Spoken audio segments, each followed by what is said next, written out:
De toutes les femmes de la Bible, Marie est certainement la plus célèbre. Mais qui était-elle exactement?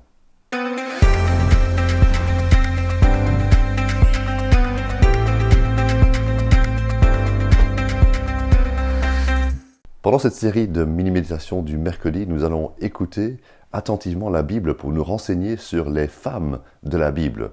Il y en a trop évidemment pour faire cela en un mois, mais on va commencer par Marie. Qui était-elle exactement?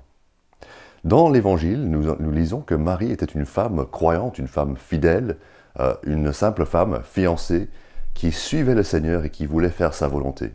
Elle ne se doutait pas qu'elle allait recevoir l'honneur le plus grand d'être la maman du bébé qui serait le sauveur du monde, le Fils de Dieu lui-même, Jésus-Christ.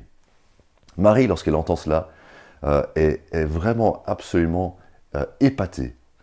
Elle voit que Dieu a un projet pour sa vie qui dépasse de loin ce qu'elle avait imaginé. Et ses propres mots, les mots de Marie, nous aident à comprendre qui elle était précisément.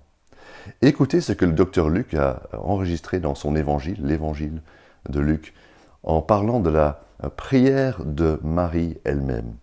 Luc chapitre 1, verset 46.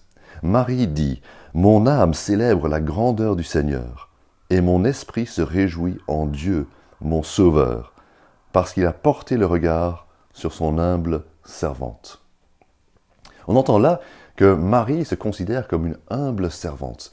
Marie a en fait la juste perspective parce qu'elle glorifie Dieu. Elle magnifie Dieu. Ces paroles sont devenues célèbres parce que le mot latin magnificat est devenu le mot qui résume un petit peu cette prière. Elle magnifie Dieu. Ce n'est pas que Dieu est petit et qu'elle met la loupe sur Dieu, mais plutôt que Dieu est grand, immense, et que Marie, dans son âme et dans ses paroles, veut refléter la grandeur de son Dieu. Elle reconnaît qu'elle n'est pas au centre de l'histoire, mais que Dieu lui-même est au-dessus de tout. Il doit être glorifié, il doit être reconnu comme étant grand, saint, puissant, juste, infiniment bon et sage. Il est au-dessus de tout. Au-dessus, bien sûr, de Marie, et donc elle reconnaît la grandeur de Dieu. Ensuite, son esprit se réjouit en Dieu, son Sauveur.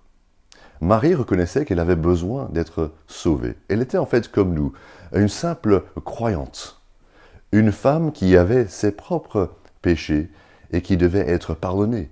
Elle avait besoin de salut et elle a trouvé que Dieu était son sauveur. C'est pour cela qu'elle se réjouit.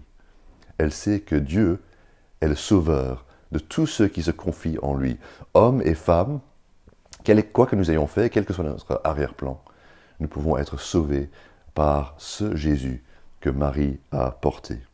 C'est un exemple pour nous que nous puissions aussi magnifier Dieu et le louer parce que nous avons trouvé en lui la joie de trouver notre Sauveur.